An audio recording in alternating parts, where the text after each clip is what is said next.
ngayon po, papasok na tayo sa ikalawang paksa. Narito ang kaharian ng Diyos. Ito po ay kaugnay pa rin nung una nating tinalakay na paksa. Yung tinawag ng Diyos ang kanyang mga unang disipulo. Yung topic natin na yon, paksa 1, ito ngayong ikalawang paksa. Narito ang kaharian ng Diyos. Ng Diyos. As a matter of fact, sa scripture, sa Bible, sa New Testament, if you read the New Testament, ito ang unang ginawa ni Jesus, ang ipahayag. Ang kaharian ng Diyos ay narito na. Bago niya tinawag ang kanyang mga alagad, ito muna ang unang naganap, ang pagpapahayag niya ng paghahari ng Diyos. Sabi niya, remember do sa Mark 1, narito na ang paghahari ng Diyos, magsisi at sumampalataya sa mabuting balita. So pagkatapos po noon, saka karoon ng pagtawag sa mga alagad. So I like you to see the close connection between this topic, ang kaharian ng Diyos, narito na, at ang pagtawag ni Jesus ng kanyang mga alagad. For our pambugad na awit, let us sing Liwanagan Mo, Jesus. It's a beautiful song that I would like you also to learn and use sa inyong pagbibigay ng formation sa inyong mga parishioners, because this is a song that really, for me, reflects the call to discipleship and also the call to be proclaimers of the paghahari ng Diyos here in our world. So liwanagan mo, Jesus. Sundan po ninyo yung pag-awit ni Fred Fuentes at yung pag-awit ko ng song na ito.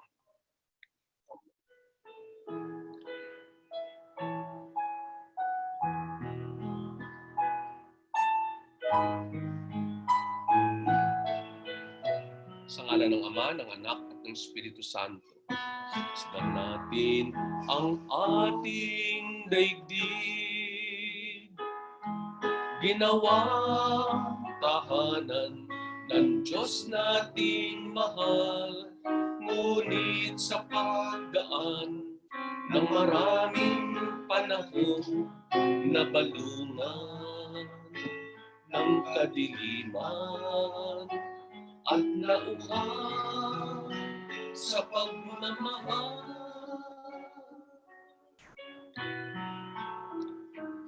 Damhin natin ang kalooban, ginawang himlayan ng Diyos nating mahal.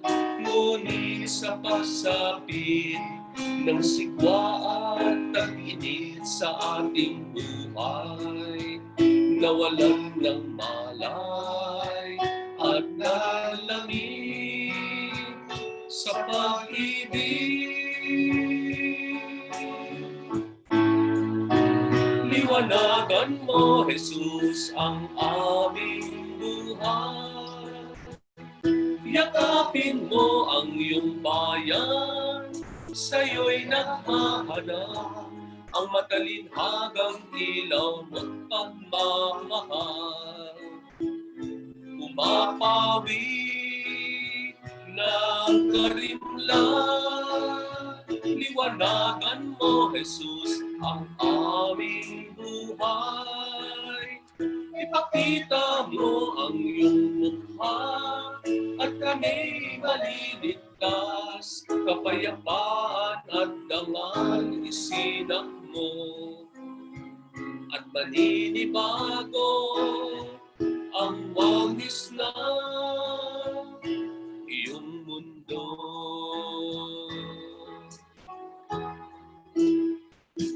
Ang tawag ni Jesus pakinggan, sa buhay natin, mithin ang kaharian, magpawi ng gutom, sa uhaw magpainom, sa nasugatan, ay magpahilom sa may sala, magpatawad.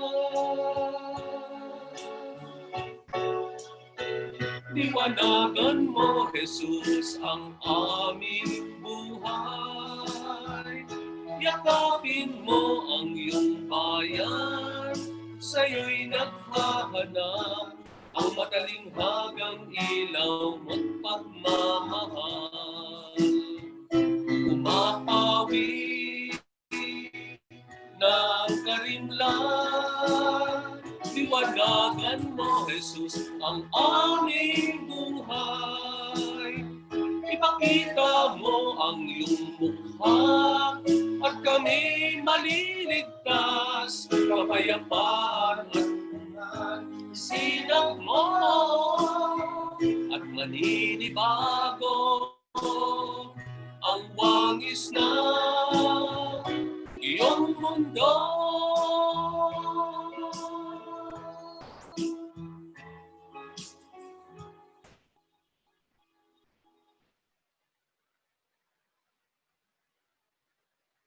Liwanagan mo ang aming buhay, Panginoong Jesus. Liwanagan mo ang aming daigdig.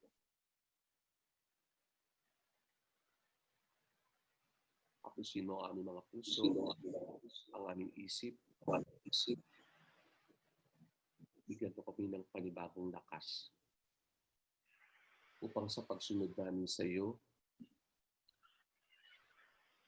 may pahangad namin ang iyong pinahayag na pagsapit ng paghahari ng Diyos dito sa mundo. At ikaw, Panginoon, ay lubos namin maunawaan bilang ang paghahari ng Diyos in person. Ikaw ang mukha ng kaharian ng Diyos. At ang makita namin ng iyong mukha ay makita namin ng liwanag.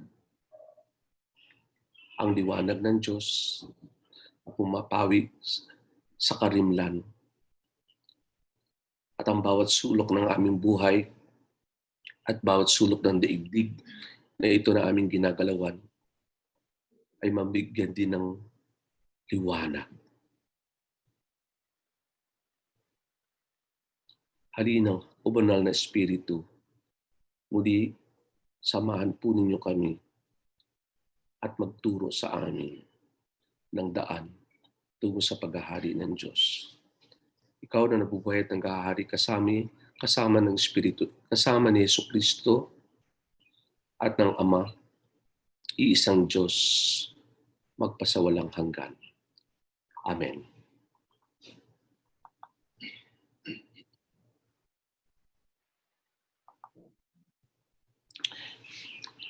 Nais kong maipaliwanag sa atin ang mga layunin ng ating paksang ito, ikalawang paksa. Una, maipaliwanag ang kabutihang ninais ng tao at ng Diyos para sa tao. Yung merong ninanais ang tao, tatandaan ninyo, sa una nating sa panimula na paksa o panimula nating presentation, sabi natin ang tao naghahanap at talagang hinahanap niya yung seguridad.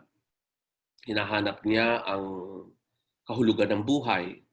Hinahanap niya ang kaligayahan. Kuminsan namamali kasi akala niya yung yaman, yung kapangyarihan at yung katanyagan ang sagot sa kanyang ninanais. Pero ito talaga ang kanya naman talagang hanap. Seguridad, ligaya, kahulugan ng buhay, kapayapaan. At ano na ang hinahangad naman ng Diyos para sa tao? Ito din. At ang kahulugan at mga katangian ng kaharian ng Diyos sa lupa, ito rin ang tinutukoy. So magandang makita natin ito, maliwanagan po kayo na yung hanap ng tao at ang ninanais ng Diyos para sa tao ay matatagpuan natin sa kahulugan at katangian ng kaharian ng Diyos sa lupa. Ano ba ang kaharian ng Diyos? Ano ba ito? Ito yun, yung hinahangad ng tao at hinahangad ng para sa atin. Pangalawa, makita at mapahalagahan ang mga sitwasyon na nagpapahiwatig ng kaharian ng Diyos sa pang-araw-araw na personal na buhay at sitwasyon sa lipunan. Magandang makita natin ito po, mga kapatid, yung ating personal na buhay at yung nangyayari sa ating paligid.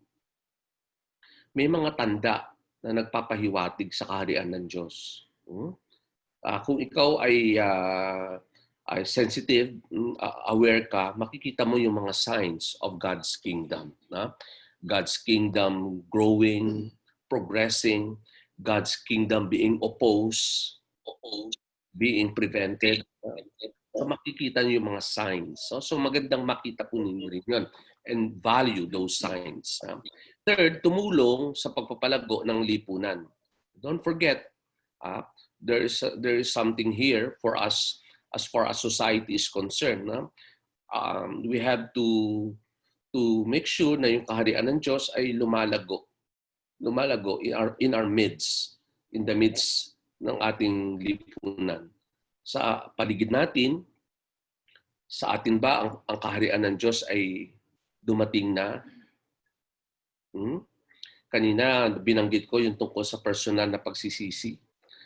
Makikita rin natin na napakahalaga pala nitong personal na pagsisisi. Sapagkat pag hindi ka tayo magsisisi,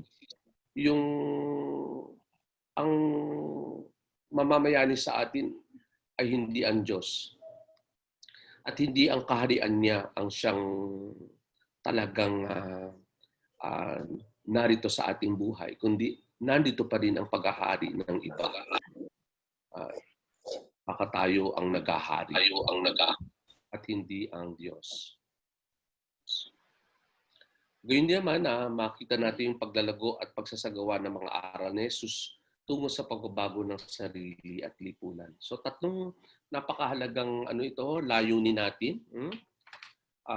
Kanina doon sa awit sabi, ang tawag ni Jesus pakinggan.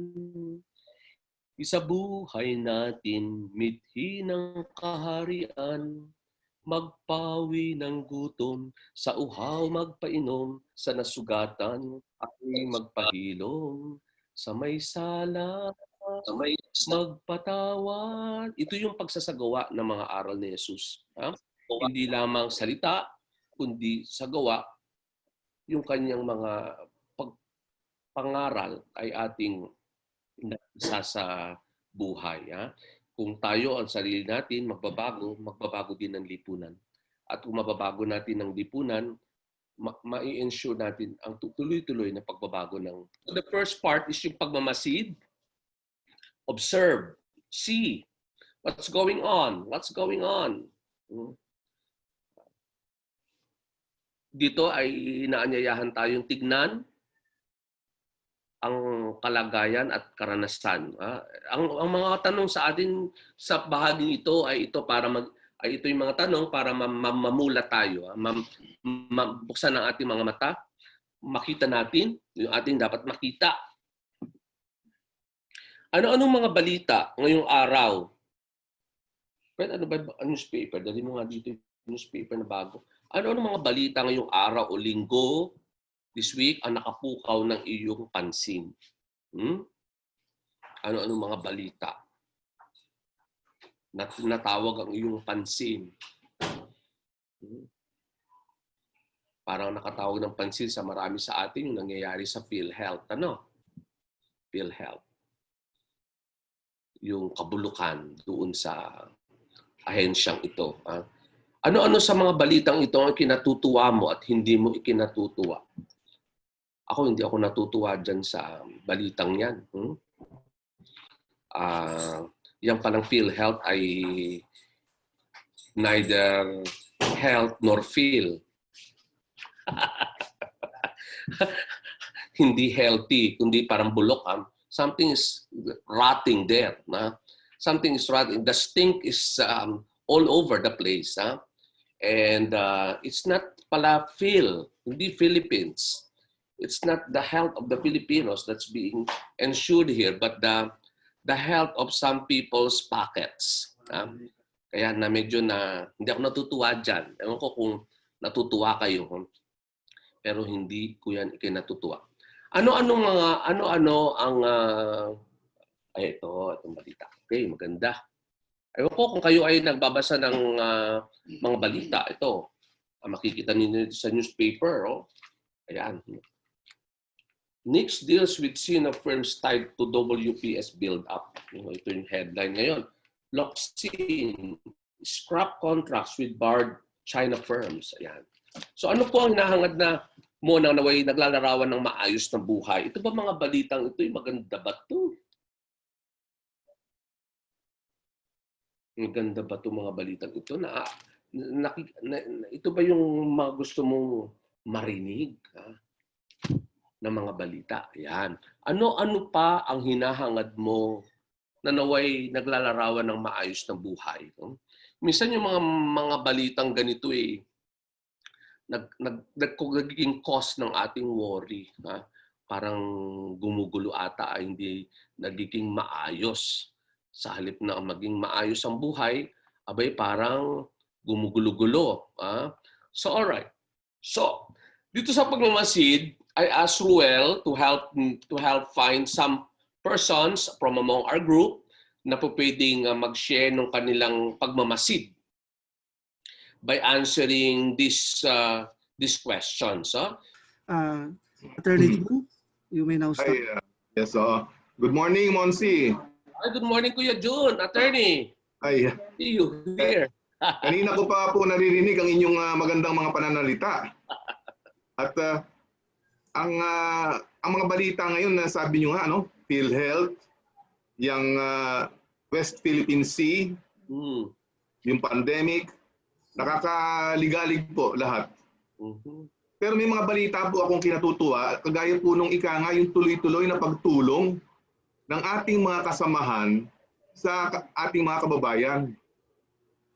Kumbaga lalo-lalo na ho yung may hirap na, kagaya nung magtataho siya, wala naman siyang sariling puhunan, pinamigay pa niya yung kanyang mga taho doon po sa mga pumipila sa financial aid.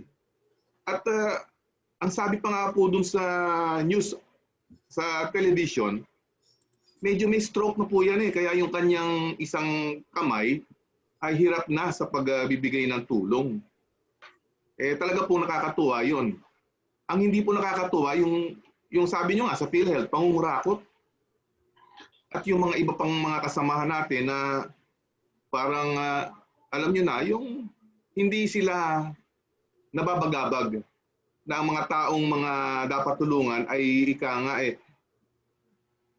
ginugulangan pa nila. Meron po tayong mga nag-overprice sa mga face mask, face shield. May mga nagbibigay ng online na hindi naman ay produkto maganda. Alam niyo po ang hinahangad ko dyan, Monsi, na naway maglarawan ng maayos sa buhay natin. Unang-una po yung inyong online masses Actually po yung daily online masses, kung wala po yan sa ating buhay ngayon sa pandemya, mas marami na po siguro ang may problema sa mental health. Kasi pagka ikaw ay nakinig sa homily, lalo na banayad at saka mahinahon, na po kami, yung napupukaw yung aming pananampalataya na, basta si Lord nandyan, yung ibang bagay, wag mo na munang masyadong pagkaabalahan. Pero kung wala po yung online na yan, siyempre ilan po ba naman ang makakapunta sa ating mga misa? Siyempre may social distancing, marami hong nangangamba. At nawa sana, Monsignor, yung inyong formation ngayon, dapat siguro to nationally televised. Kasi tingnan nyo kung kunyari ang viewership nyo sa ngayon, yung ating diocese, kung ang viewership nyo pagpalagay natin sa buong mundo, buong bansa naging ano naman lamang 50%. Doon sa 50% na yon, sa tingin ko mapupukaw doon kahit mga 10%, Monsi eh. Kung mapukaw kahit 10%, let's say mga 1 million, 2 million, malaking bagay na po para medyo mabago yung ating ika nga magulong buhay ngayon. Yan ang aming mga pinagkakaabalahan ngayong unawain, Monsignor. At ika nga, itong ating formation module ngayon, sa tingin ko hindi ito naiiba dun sa yung mga gawa ng mga Kristiyano noon na ipahayag ang kanilang mga pananampalataya kahit yung sa catacombs, kahit po may Roman na persecution ng araw. Tayo ngayon, nagpe-persecute sa atin itong pandemya eh. Pero tinutuloy po ninyo ang pagtataguyod sa amin. At malaking bagay po ngayon yan sapagkat ang simbahan ay talagang yun ang sandigan ngayon ng ating mga mamamayan dito sa gitna po ng sigalot. Thank you, Monsi. Salamat, Kuya Jun. Nakakatuwa naman na ikaw ay natutuwa sa mga bagay katulad ng mga nabanggit mo at saka itong ating pinagsisikapang gawin na makatulong tayo para sa formation ng ating mga miyembro ng simbahan, lalo na ng mga laiko. At sinasabi mo na kahit sana mas malaki ang ating maaabot. Siguro darating din yung panahon na malaki yung maaabot natin. Pero matutuwa ka na naman, Kuya Jun kasi kung narinig natin yung sinasabi tungkol sa Ebanghelyo, sa kaharian ng Diyos, di ba? Ang isang binabanggit doon na magandang talinghaga yung talinghaga ng binhi ng mustasa. Napakaliit daw noon. Na halos hindi nga makita natin sa dami ng mga nakikita natin sa paligid. Hindi mo naman makikita na, ano ba yan? Binhi ng mustasa pala yan, napakaliit. Pero, nung natanim sa lupa, lalo na sa isang mayamang lupa, let's say, sa iyo at sa iba pa natin mga nakikinig dito ngayon, at sa diocese natin, baka sakali lalaki din ito. Lalaki din ito. Kaya hindi ako masyadong nag-aalala pa ngayon tungkol dito. Sa palagay ko talagang ganun ata ang way ni Lord, Kuya Jun. Yung bagang magsisimula sa maliit, hindi mapansin, pero unti-unti, dahil sa naitanim sa lupang mayaman, katulad ng mga nakikinig sa atin ngayon, magugulat na lang siguro someday. Ang mabuting balita ay hindi man malathala sa newspaper, ay kakalat through the grapevine, sabi nga, yung kagandahan ng nagagawa natin na paghuhubog, Kuya Jun. Salamat sa sharing mo tungkol sa mga balitang hindi maganda, pero napansin ko, yung hindi magandang balita sa iyo ay dalawa, pero yung mga magagandang balita ay mas marami. Marami kang binanggit. Kaya keep on holding on to the good news. Hindi man yan nagme-merit ng headline sa newspaper, but the good news remains. And they are signs ng paghahari ng Diyos narito na. Narito na, hindi lang masyadong nahe-headline. Salamat, Kuya Jun. Salamat. And let me listen to the next sharer. Good day, everyone. Good day, Monsignor. Hello, Father. Thank you for allowing me to share something. Yung i-share ko po ay personal na balita. You know, last month, meron ako auntie na namatay. Tapos this week, tumawag sa akin yung cousin ko at ni-remind niya ako na magpo-40th day, sisimba daw sila ulit sa aking online mass. Kaya lang, I was struck with the text kasi sabi niya, pagdadasal ko yung mami niya, tapos yung binigay yung pangalan, yung daddy niya, kapatid niya, tapos biglang yung last ay sabi niya, pasama rin yung husband ko. Tapos yung husband niya pala ay namatay ng COVID noong April 1. And I was so surprised because all the while I thought hindi ko naman siya nakaka-video call. Yung picture niya sa messenger, katabi niya yung asawa niya. So I thought all the while, okay lang siya dahil okay, namatay ang mami niya, pero at the back of my mind, at least may husband siya to console her. Pero nung na-receive ko yung news na kamamatay din ng husband niya, COVID, In fact, yung introduction niya is, I attended your mass this morning and ang ganda po ng homily niyo. Sabi niya, salamat. Tapos doon na niya sinunod yung request na on Monday, magpo-40th day daw yung mami niya at sisimba silang lahat magkakapatid. And then I was very apologetic. Sabi ko, sorry, I didn't realize na ganyan ang pinagdadaanan mo. Have I known, I could have communicated with you early. Pero it also gave me a kind of a consolation na she was following the online mass at nare-relieve pala siya doon. So in a sense, without me knowing, natutugunan pala yung kanyang pangangailangan. And then also, this week, nung nagpalit ko ng mga number sa cell number, isa doon sa batchmate ko ng college. Para siya yung nag-invite sa akin sa chat and then nag-reunion kami sa chat ng ECE batch 79. And then doon din nag-prop up yung sabi nga, Father, we need God's word. So we decided to have a Zoom mass. That was yesterday. So yun yung first reunion namin as a Zoom mass. Tapos kasama pa namin doon yung mga favorite professor namin. So it was a real reunion for all of us. Tapos na-strike lang din ako dahil doon pa nanggaling doon sa classmate ko na everybody needs God's word today.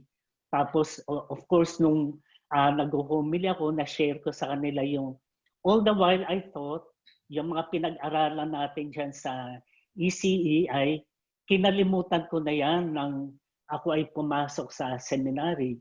Only to find out that the basic concepts that we learned in electromagnetics, electronics, ay also the realities of this life, such as propagation of the light, understanding yung networking, communication. So para na-share ko sa kanila, and then yung professor namin was there. Sabi ko, Bert, Sir Bert, thank you po for making things easy for us when we were studying. Tapos sabi ko, alam mo, no college, hindi naman ako talaga nag-aaral ng intention ko matuto. Ang gusto ko lang ay pumasa.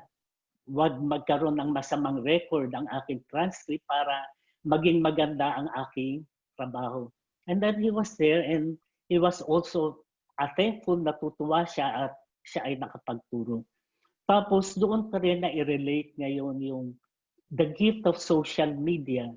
Parang the irony of it all. Nung binawasan ang tao sa simbahan, para yatang baliktad. Mas maraming tao ang nakapakinig na salita ng Diyos when we started broadcasting our mass or even like this formation. Even yung making or creating programs sa Zoom, whether faith sharing o catechesis yan, parang mas malaki yung kanyang outreach. Mas maraming tao ang, tapos ako nga naisip ko now, parish is no longer territorial. Kasi even my old parishioners, pag nalaman nila yung aking online mass, lagi nila sinasabi, nag-attend ako ng iyong misa. Parang nabaliktad. Just when you left us, parang bumalik ka sa amin. Parang nariyan ka lang sa kabila. So all of a sudden, I became thankful dito sa gift ng social media. Yes, there are limitations sa ating mga personal na pagtatagpo, pero in some way, it brought us into a wider scope. O tapos biglang na-reflect ko lang din, siguro yun din yung naka-strike doon sa pinsan ko. Nung sinabi kong, we are so worried about the coronavirus, but we have never been aware na long before the coronavirus, may pandemya na tayo. Virus ng lipunan, virus ng pamahalaan, virus ng bawat pamilya. So parang sabi ko, napakahalaga nung sinabi ni Padre Pio, pray, hope, do not worry. Yun yung lagi niya sinasabi, pray, hope, do not worry. And how many people have survived mental issues simply because yung nabanggit ni Kuya kanina, sila ay nagsisimba o sila ay nakikinig na salita ng Diyos, or even just sharing. So parang, I think the Lord is really reminding us about something. Tapos naalala ko rin yung kay Albert Camus, yung The Plague. Diba? Sabi niya, yes, the plague will come, but the plague will certainly recede. Mawawala yung plague na yan. Pero may purpose yung pagdating ng plague. Katulad nitong pandemya na ito. I think it woke up people, especially yung mga may pananampalataya na more than the bigger church is the family. Kasi yung mga pamilya ay they began to gather for their family rosary. Mga pamilya hindi sabay-sabay nagsisimba, ngayon nagsisimba na ng sabay-sabay sa Zoom o sa online mass or whatever. So pag tinignan natin, God rides straight really on crooked lines. And I think, personal ko lang po ito, God is preparing us for next year's celebration. Ang gusto niya, yung mga Pilipino ay hindi lang nagsisimba, kung hindi aware sa kanilang pananampalataya. You know, personally, I've been trying to alert yung aking parishioners about itong diocesan formation. But sad to say, iilan lang ang pumupunta rito. So ano na ang nasa isip ko at the back of my mind? I-depend ko yan habang ako ay uma-attend dito ay i-echo na namin sa aming parokya. So dito pala mahalaga yung nabanggit din ni Kuya yung kanina na sana ito ay i-main broadcast. But on second thought, naisip ko rin yung idea sa marketing. When you sell something so cheap, hindi siya pinapansin ng tao. Pero kapag babayaran niya ng mahal, mas nabibigay niya ng halaga. In that sense, remember I communicated with you. I was trying to propose kung pwede to ilagay sa ating diocesan FB page, live stream. But since you were not returning any communication back with me, I just thought sa sarili ko, maybe there is a wisdom. Bakit kailangan may enrollment? Bakit kailangan a-attend yung konti dito? Dahil kasi pag yan ay ibin-broadcast natin, habang natutulog yung iba, nanonood yung iba. May a-attend ng first session, meron hindi a-attend ng second session. So in a way, parang we have to go back to our idea of having been given formation. Na ibig sabihin, ang formation ay pinagpapaguran, binabayaran, there is a price to pay. Yes, it's true. Maganda itong in-offer nating online formation. As much as possible, we want to give it free. But we do not recognize that people are spending time para dito. And anything na pinagpaguran mo, pinag-aksayahan mo ng mga bagay, will always be something worthwhile. Dahil kasi yan ay nasa logic ng mga tao. Walang nag-aaksaya ng panahon sa mga walang kwentang bagay. So, I honestly praise you. In fact, I keep praising you about the way you are leading our diocese sa mga formation. But of course, hindi ibig sabihin hindi mahalaga yung social service. Pero this is also something very basic. Siguro nga dito mahalaga yung pag nagbubuo tayo ng bahay, hindi naman kusina lang muna o sala muna, pwedeng sabay-sabay.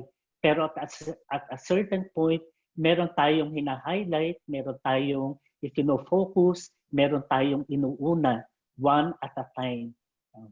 So yun lang po yung ma-share ko. Maraming salamat po. Salamat, Father Luke, para sa iyong personal sharing ng mga magagandang balita katulad ng nangyayari sa mga eskwela mo, sa family.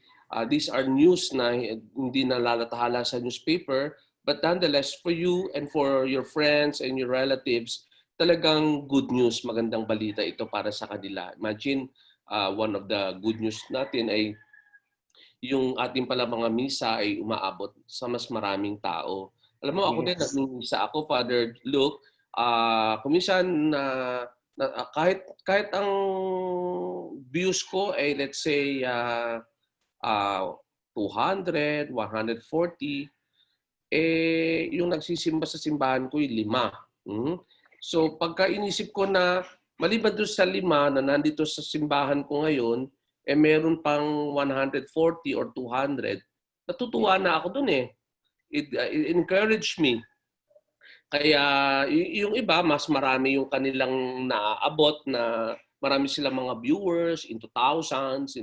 Pero sa akin, masaya na ako kung merong 200 kasi I imagine those 200 in my church. Wow, di puno na yung simbahan ko. So, ganun din pala yung benefit ng social media nito. Kaya nakakatuwa na na-encourage tayo, ikaw, ni, na mag-online mass kasi mas marami tayong naaabot at yung sinasabi nga na word of God na hangad ng mga tao yun, talagang yun ang kanilang desire. Somehow ay natutugunan at sila yung nagiging mayamang lupa na sa kanila na ihasik ang binhi ng salita ng kaharian. Thank you very much, Father Luke. At we continue doing what we are doing now for our people. Thank you.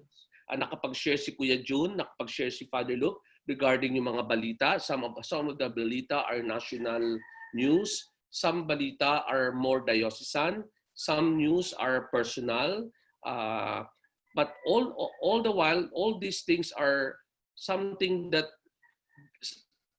signifies for us the arrival or the presence of paghahari ng Diyos. Somehow, nakita natin yung mga balita. Kung susuriin natin yung mga narinig nating balita o naririnig yung balita, may nagpapahiwatig ng kaharian ng Diyos sa lupa. Ito, good news to, mabuting balita ito. Merong nagbabahagi ng kanyang taho kahit na siya mismo ay hirap sa buhay. So, he's basically sharing his very self, whatever he has, and that is out of his own poverty, he shares nonetheless. So, yun ay pahiwatig ng kaharian ng Diyos, yung kaharian ng pag-ibig, ng pagmamahal, ng pagmamalasakit ng Diyos sa lahat. At yun din yun, paghiwatig na din yun na wag nating matahin ang munti, maliit at dukha sapagkat that's the way of the kingdom. Jesus himself, poor, insignificant person during his time, but he is the very herald and embodiment ng paghahari ng Diyos sa lupa. And of course, dun sa time ni Jesus, mayroong mga salungat sa paghahari ng Diyos in the person of Herod, in the person of the scribes and the Pharisees, in the person of those who are salungat. There were also news before the death of John the Baptist, for instance. It's salungat. But there are other signs naman ng ang paghahari ng Diyos ay sumapit sa ating daigdig. And this paghahari ng Diyos continues. Let's try to understand more about kaharian ng Diyos, ang pagsapit ng kaharian ng Diyos through the next step, which is paghahawi. This is the second step in our paghahawan when we try to make clearing para nang sa gayon mas mabuksan ang ating mga mata at matanggap natin ang liwanag na nagmumula sa Diyos. And in paghahawi, ang pakikinggan natin ngayon ay ang salita ng Diyos, ang mabuting balita. And we take this from the Gospel of St. Mark, chapter 1, verse 15. This is a very important verse in the first Gospel written, the Gospel of St. Mark. Sinabi ni Jesus, dumating na ang takdang panahon at malapit na ang paghahari ng Diyos. Pagsisihan ninyo't talikdan ang inyong mga kasalanan at maniwala kayo sa mabuting balitang ito. Sinasabi ni Jesus na malapit na maghari ang Diyos. Nagsisimula na, dumating na. Kaya para mas lalo natin itong siguro para mas lalo natin itong makita at maramdaman. Magsisi tayo. For so many years, months, and days, and even now, as we speak, iba ang naghahari, hindi ang Diyos. But now, ito yung good news. Narito na. Hindi pa nga lang completely, pero nagsimula na. At para mapalawig ito, tama si Jesus na nagsasabi sa atin malapit nang maghari ang Diyos completely, magsisi. Personally, we have to respond to this good news. Kanina sa una kong paksang tinalakay, binigyan din ko yung personal na pagsisisi. Yung pagtalikod sa kasalanan. Ang kasalanan yung naglalayo sa atin sa Diyos, dapat nating talikdan yon. At kaugnay ng pagtalikod sa kasalanan ay yung ating pagsampalataya, yung ating pagtanggap sa mabuting balita. So ito yung mga mahahalagang elemento dito, yung sa message ni Jesus. This is a message that we sometimes forget to develop sa ating mga homilies, sa ating pagtuturo at pangangaral.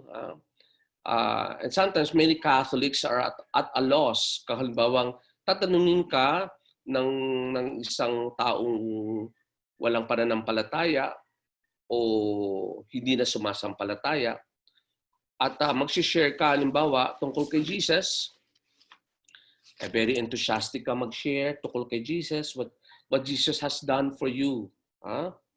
And you want that person to be inspired again.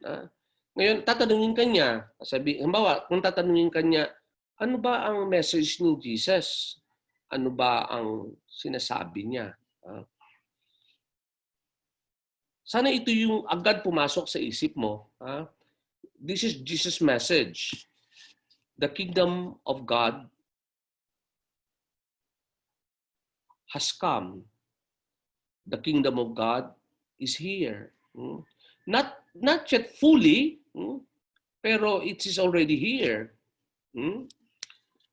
That's the message. And the message of the kingdom invites you and me and everyone to repent, to turn away from sin, as we often hear on Ash Wednesday, and believe in the gospel. Ang paghahari ng Diyos ay isang mabuting balita. Good news. Why? Sapagkat dala-dala ng paghahari ng Diyos ang mga pangako ng ganap na buhay. Life to the full. All those things involved in the fullness of life, makikita mo sa sinasabi ni Jesus na paghahari ng Diyos. Mabuting balita para sa nagugutom, halimbawa, o nauuhaw, sapat na pagkain at inumin. Natatandaan ko, noong panahon ng pandemic, lalo na yung first 2 weeks, nagkaroon ng pamimigay ng GCQ, pamimigay ng mga ayuda. Ang simbahan, we try our best to do that. No? Dito halimbawa sa parokya ko, sa St. Paul, I discover doon sa perimeters ng aming parokya, maraming mga nagugutom, at pag sila'y nakita na nila yung yung mga assign sa amin na magbigay ng food, ayuda, ay naku, nagtatakbuhan sila. Tuwang-tuwa sila, no? May pagkain at inumin. Hindi man sapat, pero you can just imagine na kung ang Diyos ang maghahari, babaha ang pagkain at inumin. Mabuting balita sa may karamdaman ang kagalingan. Kaya nga tayo ay laging nakikibalita. Meron na bang vaccine para sa COVID-19? Natutuwa tayo pag may narinig tayong meron ng natuklasan, nasa phase 3 na. Sabi nga nung isang joke, sabi, ang ano daw, ang Russia, di ba? Meron na silang vaccine. Anong phase na yon? Phase 3 na. Release na ata yun. Ang Indonesia, nasa phase 1 na. Indonesia, imagine our neighbor. Pagdating sa vaccine, phase 1 na sila. Ang Philippines, face shield. Face shield pa rin tayo. Wala pa tayo dun sa phase 1. Nasa face shield. Okay. Diba? Kaya everybody is excited sapagkat para sa mga may karamdaman, nating mga kamag-anak at kaibigan at kababayan, ang kagalingan ay mabuting balita. Mabuting balita para sa mga bilanggo ang paglaya. Naawa ako sa isa sa aming staff na kulong sa presinto, especially during the time nitong MECQ uli, ay hindi tuloy makalaya-laya sapagkat close ang mga government offices. Pero nung nag-GCQ na, so narinig niya yung magandang balita na maaprubahan na yung kanyang bail. So lalaya na siya kahit temporary.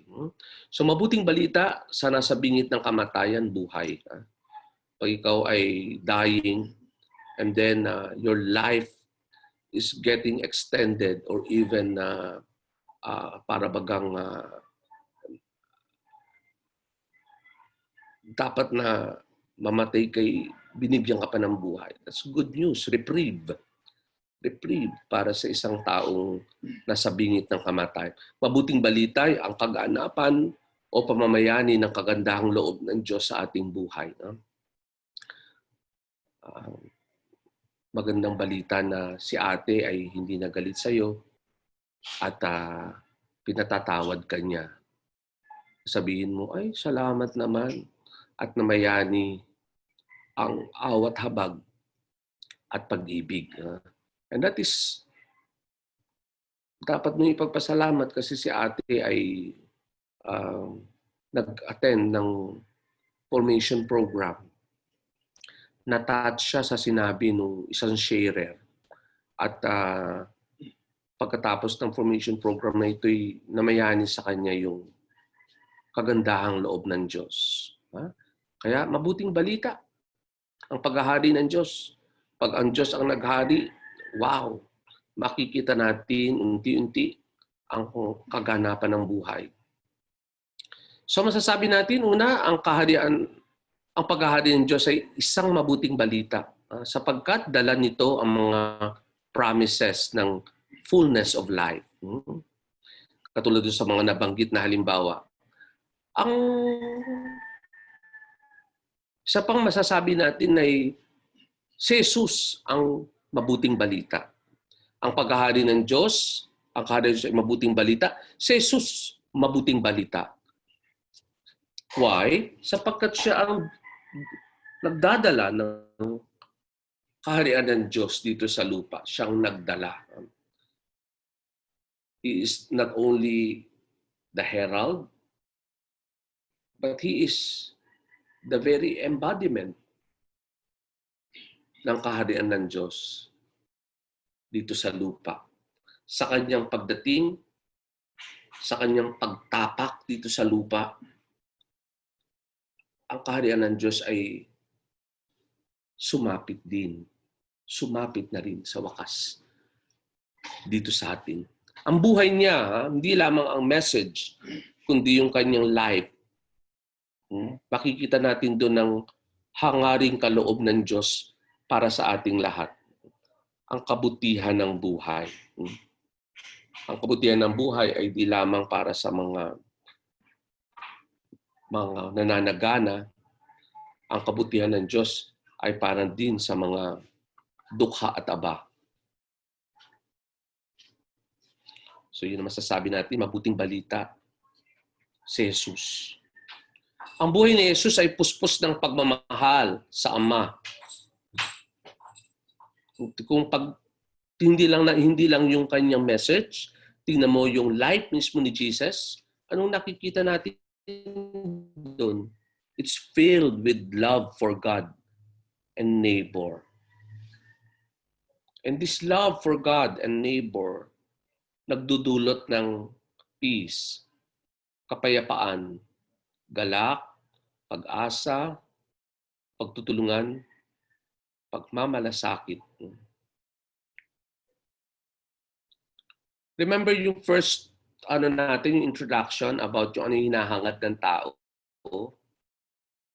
Hinahangad, kapayapaan, ligaya, galak.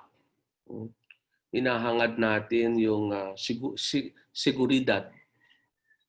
Hinahangad natin yung kahulugan ng buhay. Dito sa buhay ni Jesus, makikita natin itong mga elementong ito. Yung desire or need for peace. Jesus brought peace. Especially to those who embraced His message and His life. Peace be with you. Not as the world gives peace, do I give it to you. It's the peace of God. The peace of Christ. And there is joy, kagalakan, ligaya, happiness. Hindi obvious, hindi mahalata, especially ng isang taong walang pananampalataya at hindi yumayakap kay Jesus. So bali para sa isang taong yumayakap kay Jesus sa kanyang mensahe, sa kanyang buhay, nagdudulot yun ng sobrang ligaya. Kaya naman, makikita natin doon sa mga unang alagad, their willingness to leave everything behind. Because for them, they have already found what they're looking for. Happiness and hope. Pag-asa ay hell. Pero ang mabuhay ng may pag-asa kahit tayo nahihirapan, masaya na rin tayo. Sabi nga ng isang parishioner ko, ang ikaw ay mapangakuan, masaya na. Bawa, sabihin sa iyo, bukas babayaran kita. Abay, para bagang nagiging masaya. yung pangako ay gives you already sense of hope. Meron naman palang maasahan. And how much more pag yun ay naganap. Yung pagtutulungan at pagmamalasakit na ipinakita ni Jesus sa mga may sakit, mga may karamdaman, mga ketongin, mga inaalihan ng masamang espiritu, yung kanyang mga ginawang yung pagtulong sa mga hindi nakakalakad. There you find in Jesus and with Jesus no worries. You'll find in Jesus yung hinahanap mong security, seguridad. And if you belong to a community who follow Jesus, you'll always find pagmamalasakit. Huwag kang mag-alala. There you find security. And together with security, the peace of mind and heart. Nakita ko si Sister Emelina, one of our pillars ng Formation in Faith Commission. She is a religious as ICM sister. Yeah. Puno siya ng sense of peace, security in Christ sa kanyang pagiging religious sister. So lahat ng ito na nakikita natin sa buhay ni Jesus,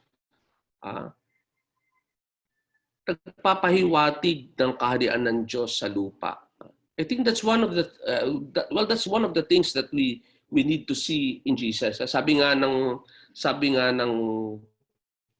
isang professor ko, Jesus preached the kingdom of God and the church preached Jesus Christ. Well, walang contradiction doon sapagkat Jesus Christ, whom the church preach, is the kingdom of God in person. Siya yun, ang taong pinagharian ng Diyos, ang taong ang pinahayag ay walang iba kundi ang Diyos ay naghahari sa kanyang buhay at through Him, unti-unti, lalaganap sa iba pa. Kung mapapasa atin ang paghahari ng Diyos, and this is what we pray, your kingdom come, your will be done on earth as it is in heaven. Sa Tagalog pa, mapasa amin ang kaharian mo. Kung mapapasa atin ang paghahari ng Diyos, nararapat lang na talikuran. Talikuran natin, labanan natin, salungatin natin, pagsisihan natin ang mga kasalanan na salungat sa kaharian ng Diyos sa lupa. Sapagkat paano tayo paghaharian ng Diyos kung hindi natin tatalikuran, lalabanan, sasalungatin o i-oppose natin at pagsisisihan natin yung mga bagay na sumasalungat sa Diyos at sa kanyang paghahari dito sa lupa.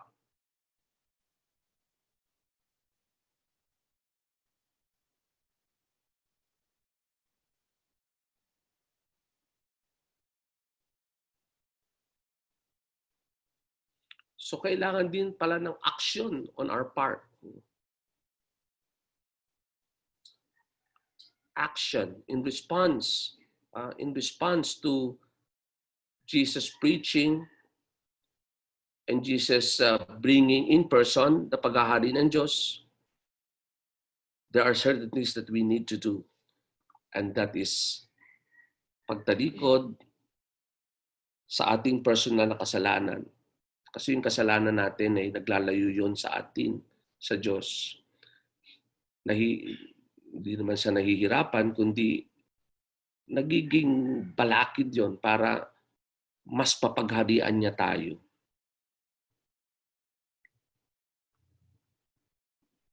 Sa lipunan natin, nakikita natin yung mga salungat. Huwag tayong matakot na salungatin ang mga sumasalungat sa paghahari ng buhay. Kaya kung titignan natin yung mga balita, di ba, may mga bagay dito na salungat. Lalo na kung sasabihin na yung mga pinopropose ng mga batas sa ating Kongreso, sumasalagit yun, sumasalungat yun sa kaharian ng Diyos dito sa lupa. Sa halip na buhay, kamatayan. Ang maniwala tayo sa mabuting balita o kay Jesus na mabuting balita ay tumutulong sa pagpapalaganap ng kaharian ng Diyos sa lupa. Kung ikaw ay believer, kung ikaw ay sumasampalataya, naniniwala, tinatanggap mo ang mabuting balita, tinatanggap mo si Jesus. As a matter of fact, you consider yourself as a follower, a disciple of Jesus. Then you are also doing your part. Tumutulong ka para sa pagpapalaganap ng kaharian ng Diyos sa lupa. So in other words, ang maging alagad ni Jesus ay maging alagad ng paghahari ng Diyos.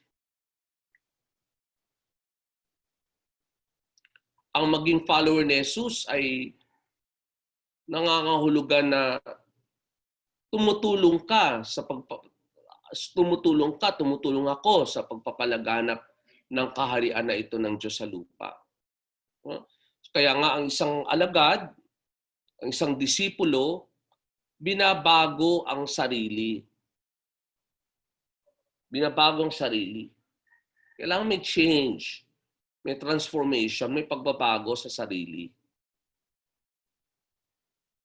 Tumutulong sa kapwa sa iba't ibang paraan. Lalo na sa mga taong nasa laylayan ng lipunan, in the margins of society. Tumutulong ka upang mabago ang lipunan ayon na rin sa mga katangian ng kaharian ng Diyos. Bakit meron tayong social action? Bakit dapat tayong mag-feeding? Bakit dapat tayong magkaroon ng mga advocacies? Bakit dapat tayong tumulong sa problema ng droga? Bakit dapat tayo magkaroon ng urban gardening? Lahat ng ito ay iba't ibang paraan para yung mga dukha, walang mga trabaho, walang makain, walang ikabubuhay.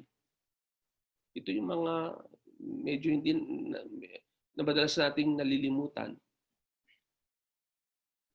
Sila tinutulungan natin para kanilang maramdaman na dito sa lupa, ang nananaig, ang namamayani, ang naghahari ay ang Panginoong Diyos. Ang kabutihan,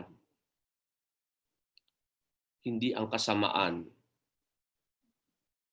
Ang katarungan, yan ang namamayani. May katarungan pa din. Ang namamayani ay ang pag-ibig. So nakikita natin yung connection po nung una at ikalawang paksa. No? Discipleship and the reign of God. I hope this is malinaw sa atin upang nang sa gayon, dadako na tayo dito sa pagtatabas. Kung klaro na, nakita natin ang liwanag, nahawi natin, naalis natin sa harapan natin yung mga parang mga sapot, yung mga obstacles, kumbaga pa, mas nakikita na natin ang liwanag. Kaya sa tulong pa rin ng liwanag ng salita ng Diyos, ng message ng salita ng Diyos, we proceed now with the next step of our paghahawan, which is pagtatabas. And this take the form of pagtutuwid ng buhay. Magtutuwid tayo ng buhay in response to the light of God we have received. Tingnan natin ang mga tutuwidin natin sa buhay. Una yung pananaw. Pagtutuwid ng pananaw. Tanong, nakikilala ba natin ang mga pangyayari sa ating buhay at lipunan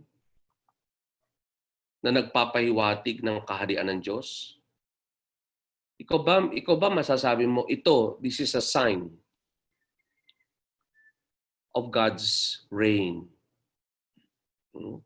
Kailangan bilang isang follower ni Jesus, knowing His life and His message, alert yung mata mo. Alert ang pandinig mo sa mga pahiwatig na ito ng kaharian ng Diyos. Not just in your life, which is important, kailangan maging reflective ka sa nangyayari sa buhay mo. Halimbawa, kapag ikaw namayani sa iyong pagbibigay, Namayani sa iyo yung pagpapatawad. Namayani sa iyo yung pagbabahagi. Namayani sa iyo yung pagsasakripisyo ng iyong sarili. Signs yun, concrete signs ng paghahari ng Diyos sa buhay mo. Ibig sabihin, hindi na lamang basta tulad ng dati, mas namamayani sa iyo yung concern for money, halimbawa. Now, no more. Kahit na nga mahirap ang buhay ngayon, sasabihin mo, it's okay. Mas maraming nahihirapan ngayon. I can still give. So, sa buhay mo, ang pinahihiwatig niyan yung ang naghahari sa iyo ang Diyos, hindi ang pera. Kung mayroon kang kinaiinisan, hindi mo binabati, tagal mo na hindi kinakausap, at biglang parang naramdaman mo na it's time to, sabi nga to bury old hatchet. Yung mga dating mga patalim at balaraw na hinasa mo at naghihintay ka na lang ng sandali na itatarak mo yun doon sa kaaway mo. Suddenly, you just inilibing mo na yung mga patalim na yun.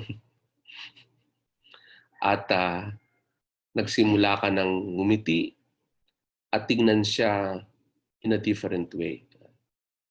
No longer as an enemy, but kapwa. Someone na meron ding mga pinagdadaanan tulad mo. Sabi nga ni Jesus, unless you forgive your brother or sister from the heart, you will never enter the kingdom of heaven. Or, sabihin natin, the kingdom of God would not have entered into your life. Kaya doon makikita mo yung signs. The forgiveness that you are able to master in this life, in this very complex, difficult life, is a sign of paghahari ng Diyos. At sa lipunan, kung makikita mo rin, sa lipunan, ayan, nag-resign na ang mga problemang agents dyan sa PhilHealth. Meron din palang, alam pala nila yung sense of good and bad. And they have not really become agent of what is good. That they have resigned, meaning it's a sign. Meron din palang sense of decency. And there is a giving way to the search for truth and justice. So, may mga signs. Nakikilala mo ba yan? Sapat ba ang kaalaman natin ng mabuting balita upang makatulong sa pagpapalaganap ng kaharian ng Diyos? Sapagkat paano tayo makakapagpalaganap ng kaharian ng Diyos at paano tayo makakatulong kung hindi sapat yung kaalaman natin tungkol sa mabuting balitang ito ng paghahari ng Diyos. So kung hindi ito sapat, tayo na mag-join tayo sa formation program. Kahit na yung formation program na ito ay online at talaga naman nakakasakit ng ulo, ang tumutok sa ating mga computers, okay na lang din yun. At saka kahit na medyo hirap tayo, gusto nating mag-improve yung ating kaalaman. So, meron tayong ginawang pagtutuwid doon ng ating pananaw. Sabi ko nga sa inyo doon sa unang topic natin, talagang there's a sacrifice has to be made when you decide to follow Jesus and become His follower. a sacrifice is in order. There will be a change sa buhay mo. I-rearrange ang buhay mo.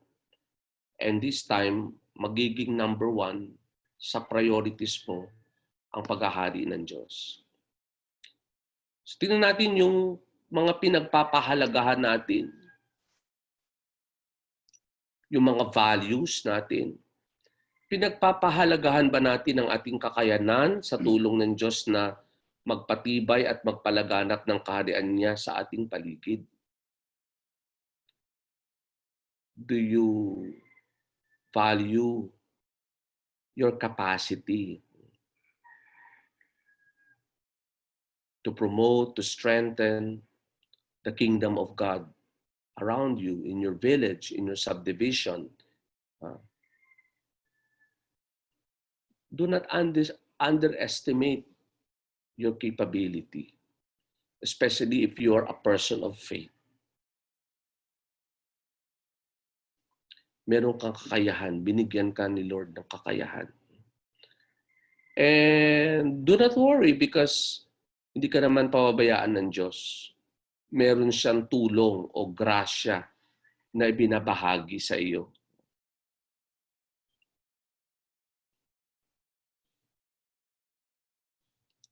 Bigyan mo ng pagpapahalaga yan.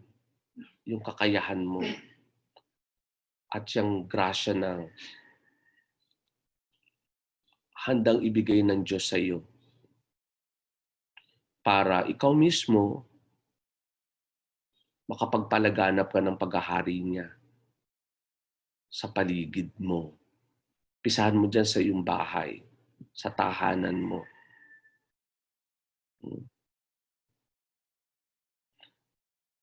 Mahalaga ba sa atin ang pagsisisi at pagtalikod sa ating mga kasalanan upang makatulong sa pagpapalaganap ng kaharian ng Diyos sa ating paligid?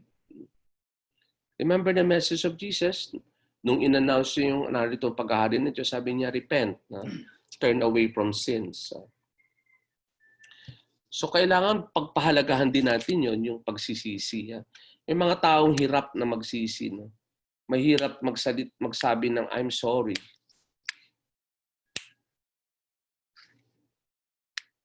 Pero pag tayo nagsisi at madali nating sabihin yung I'm sorry, I'll not do it again. I'll never do it again. There is the paghahari ng Diyos. It has dawned on you, and through you, it has also dawned to those around you. Sana yung mga nababalitaan natin na nakagagawa ng hindi tama sa lipunan,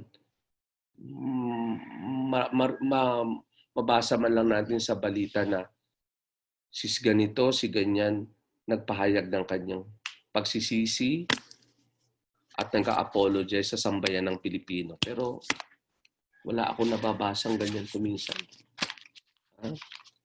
Ng pagsisisi. Handang ibalik yung kanyang mga nakuhang hindi naman kanya. Kasi yun ay para talaga sa taong bayan at sa mga taong nagbabayad ng kanilang PhilHealth, etc. Pagtutuwid ng pag-ugali o pagkilos, hindi lamang yung pananaw, hindi lamang yung ating pagpapahalaga, but the very attitude, kaugnay nung naunang dalawang nabanggit. Yung attitude, may attitude problem sa atin. Let's try na ituwid din yon. Kaya ang mga concerns ito, nagbabasa ba ako araw-araw ng mabuting balita sa Bible at naibabahagi ko ba ito sa aking kapwa sa pagtuturo? Di lamang sa pagtuturo, kundi sa mabuting halimbawa. O nagbabasa ka ng mabuting balita, tapos hindi mo naman ito ibabahagi. Maganda rin maibahagi mo ito at hindi lamang sa pamamagitan ng salita, kundi sa mabuti mong halimbawa. mismo. Nagkukumpisal ba ako ng malimit at nagsusumikap na hindi magkasala muli?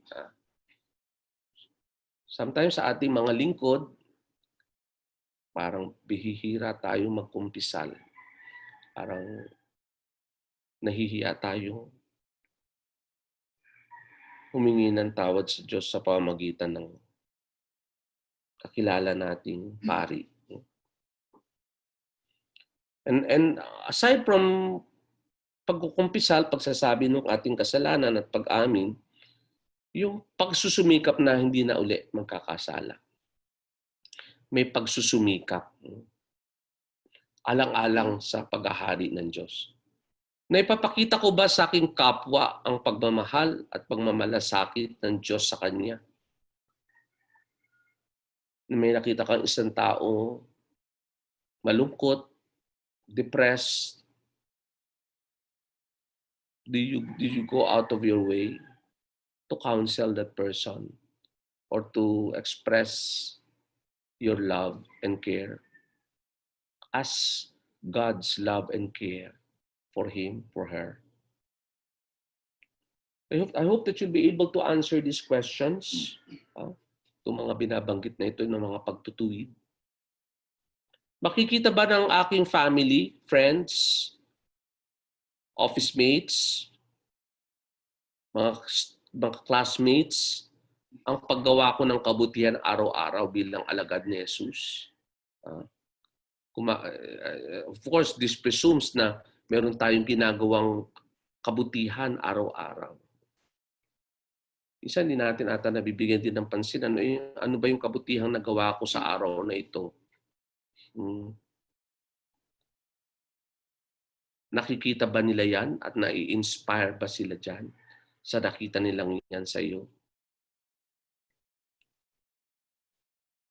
O itinatago natin ito?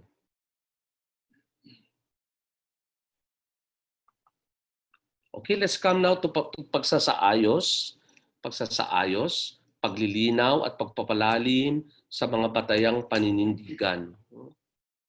We are close to the end. Una sa area ng faith life, buhay pananampalataya. Sa ating lipunan ngayon, maraming hamon sa kapayapaan at pagmamahalan. Itong ating lipunan kuminsan talaga namang sasabihin natin, we are really challenged as a nation when it comes to peace. Narinig lang natin kamakailan yung pagsabog sa Sulu. Maraming namatay, maraming nasaktan. Hamon sa pagmamahalan ng mga Kristiyano at mga Muslim. Hamon sa pagmamahalan ng Kristiyano sa kapwa Kristiyano. Ano maaari nating gawin upang mapayabong ang kaharian ng Diyos sa ating paligid? Ang paghahari ng peace and love. With kaharian ng Diyos comes kapayapaan at pagmamahalan. So papaano mo ito mapapayabong? Bagamat narito na sa lupa ang kaharian ng Diyos, hindi pa ito ganap. And this is very important that I have already mentioned before. Narito na, subalit hindi pa ganap. Hindi sa lahat ng oras, kabutihan, at kaligayahan ang nakikita at nararamdaman natin. Pero it does not mean na absent. It's just that it's not yet completely present. Ang kaganapan ng kaharian ng Diyos ay nasa langit, sa piling niya. Doon mararanasan natin ang kaganapan ng kaharian ng Diyos. Perfect peace, joy, love,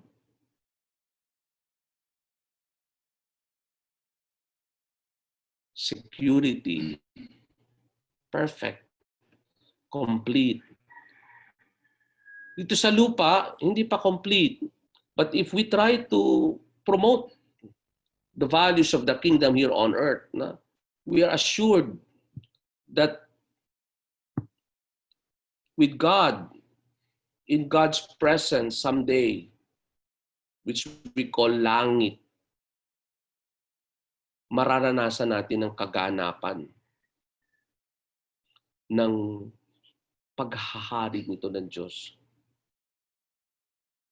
Kaya nga napakahalaga na maging tapat tayo, good and faithful disciple of Jesus to the end of our life. No?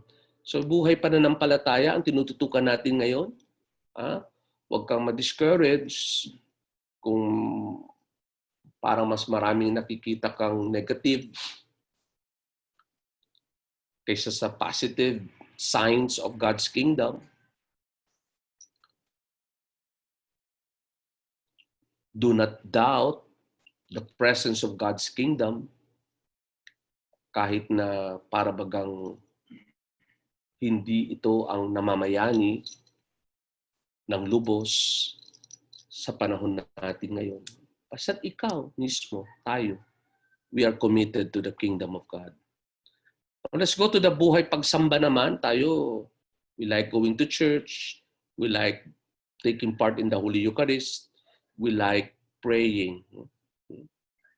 So from our faith life, yung ating relationship with God in terms of what we believe, we go to worship. At sinasabi sa atin na mahalaga ang pagsisising personal. Malimit na pagkukumpisal. Pagtanggap ng Eucharistia upang maging mahawig tayo sa paghahari ng Diyos na si Jesus. At ang puso natin maging katulad ng puso niya. Puso niyang mapagmahal at mapagmalasakit sa kapwa. Ganun na rin ang puso natin. Marunong tayong magmahal, marunong tayong magmalasakit. Makakatulong ang mga ito pang maranasan natin ang kaganapan ng buhay. Nalalapit tayo sa kaganapan ng buhay na nakapaloob sa paghahari ng Diyos. Pagdating natin dito sa pagtalima, obedience, paano natin papapaghariin ng Diyos sa ating buhay? Makilala at magawa ang kalooban niya sa pang-araw-araw na personal na buhay at sa buhay ng lipunan. So there you have the personal life mo. Paano mo papaghariin ng Diyos sa buhay mo? Na makilala mo ang kalooban niya at magawa mo ang kalooban niya. Kapag ikaw ay isang leader sa iyong subdivision, sa inyong village, sa inyong organisasyon, paano mo papapaghariin dun din mismo ang Diyos?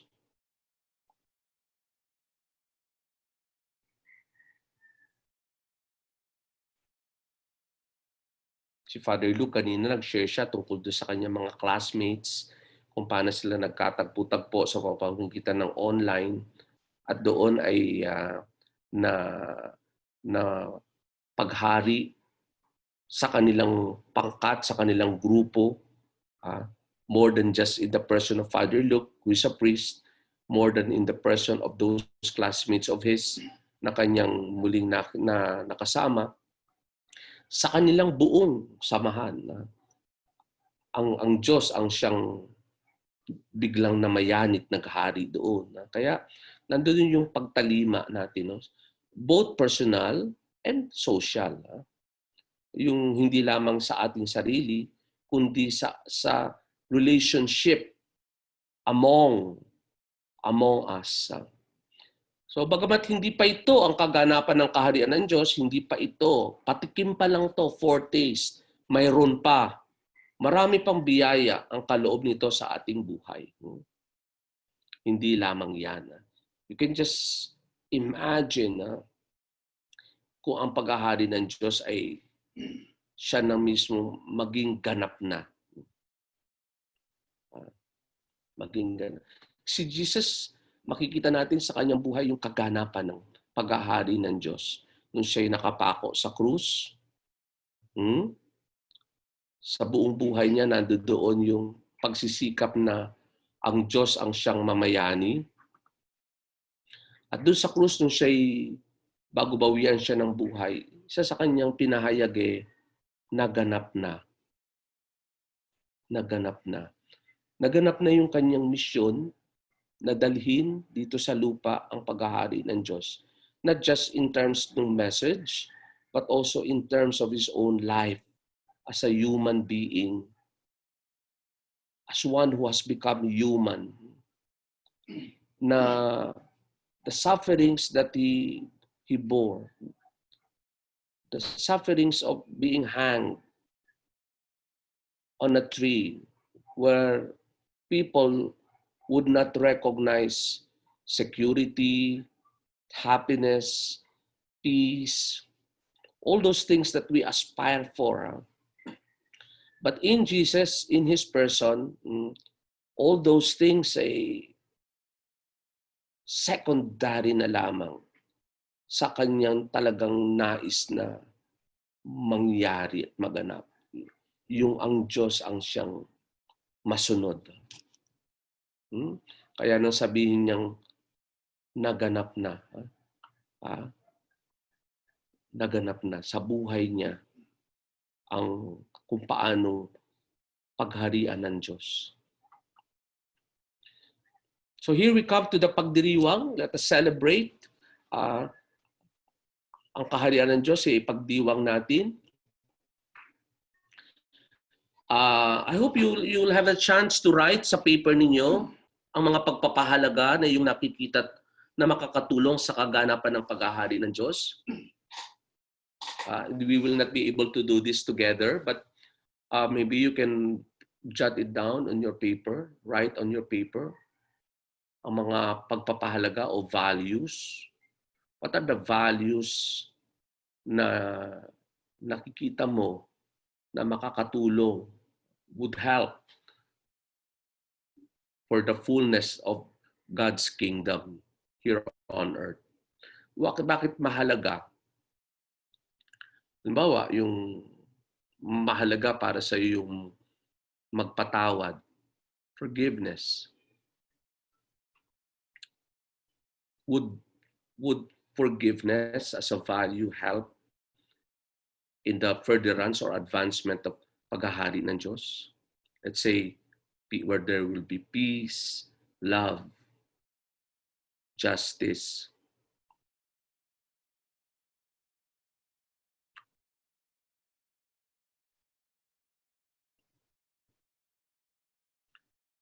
How about self-sacrifice? Is that a value? Do you think that would help?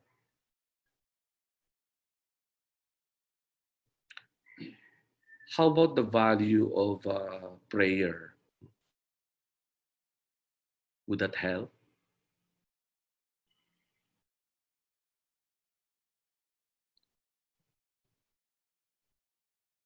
So name those values that you think important for the advancement of the kingdom of God. So I will not hindi ko na babalikan ang mga layunin, pero magandang tanungin ninyo ang inyong sarili o tanungin niyo mga kasama ninyo sa mga grupo ninyo, like sa PREX, magtanungan kayo, mga kasama sa PREX, kasama sa Formation in Faith, kasama sa inyong parokya, kung ano-ano mga bago mong natutunan. And kayo na rin yung mag-sharing. I encourage you to share. Magtawagan kayo, mag-chat kayo, mag-email kayo, mag-text kayo, mag-Facebook kayo. Please answer this question. Ano yung natutunan mo? Bago mong natutunan sa ginawa natin ngayong umaga. Can you post on your Facebook account something that you have learned and let it celebrate that which you have received today. And so by way of concluding our session today, I hope to see you next Saturday. Let us sing this wonderful song, Liwanagan Mo Jesus. Jesus, enlighten us. Look at the world. Look at yourself. Look at this earth. What God has done. Look at your own heart. What God has done. With the light of Christ helping us to see this world outside and within us. Thank you very much for joining us. Let us all join in the singing of this song, following this song.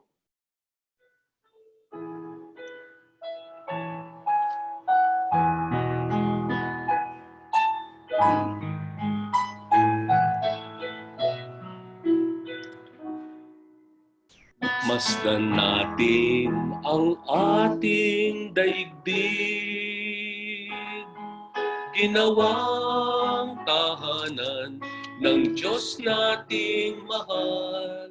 Ngunit sa pagdaan ng maraming panahon, nabalungan ng kadiliman at nauhaw sa pagmamahal.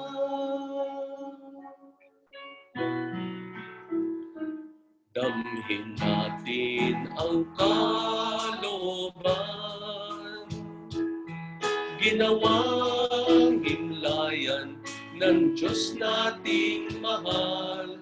Ngunit sa pagsapit ng sigwaan ng inis sa ating buhay, nawalan ng malay at nalamig sa pag-ibig.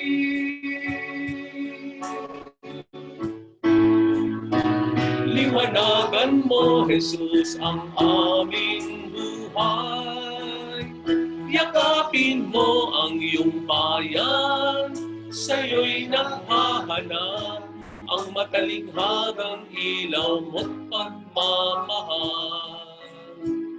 Umapawi ng kanimlan, liwanagan mo, Jesus, ang aming buhay. Ipakita mo ang iyong mukha at kami maliligtas, kapayapaan at dangal isinap mo. At maninibago ang wangis ng iyong mundo. Ang tawag ni Jesus pakinggan, isabuhay natin mithi ng kaharian, magpawi ng gutom, sa uhaw magpainom, sa nasugatan ay magpahilom, sa may sala magpatawad.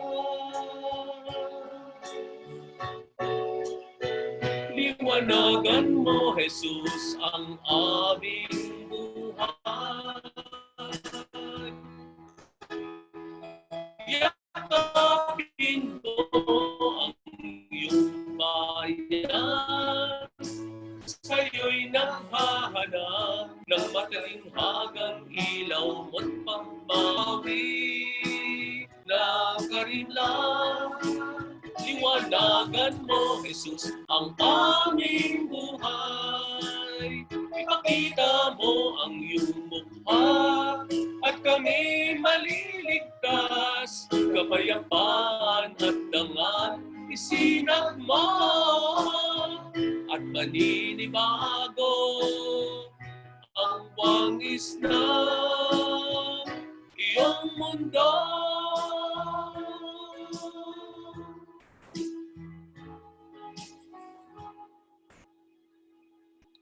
Luwalhati sa Ama, sa Anak at sa Espiritu Santo. Sumayin niyo ang Panginoon.